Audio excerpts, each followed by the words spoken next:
আজি যিহেতু দেওবাৰ আৰু এই দেওবাৰ দিনটোতে ঘৰতে চুলি যত্ন লওঁ ব'লক। এইফালে লৈ ল'লোঁ জবা ফুল আৰু পাত, তাৰপিছত এল'ভেৰাডাল কাটি আনিলোঁ। এল'ভেৰাডাল আপোনালোকে কাটি পিনি আধা ঘণ্টামান থৈ দিব, কাৰণ ইয়াৰ হালধীয়া জেলটো উলিয়াই ল'লে ভাল।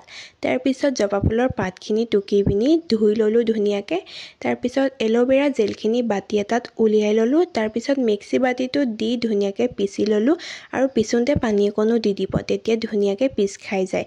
তাৰপিছত মূৰটো ফণিয়াই ধুনীয়াকৈ দুভাগ কৰি ল'লোঁ, এফালে বান্ধি ল'লোঁ, তাৰপিছত এটা ছাইড ধুনীয়াকৈ সানি ল'লোঁ। ফাইনেলি এটা ছাইড হৈছে আৰু এইটো ছাইড কৰোঁ ব'লক। তাৰপৰা আগৰ গতেই এইটো ছাইডতো ধুনীয়াকৈ লগাই ল'লোঁ। লগাই হোৱাৰ পিছত 1 ঘণ্টা 45 মিনিটমান ৰৈ মূৰটো শ্বেম্পু কৰি ধুই দিব। আপোনালোকে যিকোনো শ্বেম্পু ইউজ কৰিব পাৰে, কোনো কথা নাই। মূৰটো শুকোৱাৰ পিছত এয়া চাওক ফাইনেল লুক, কি ধুনীয়া হৈছে দেখিছে নহয়।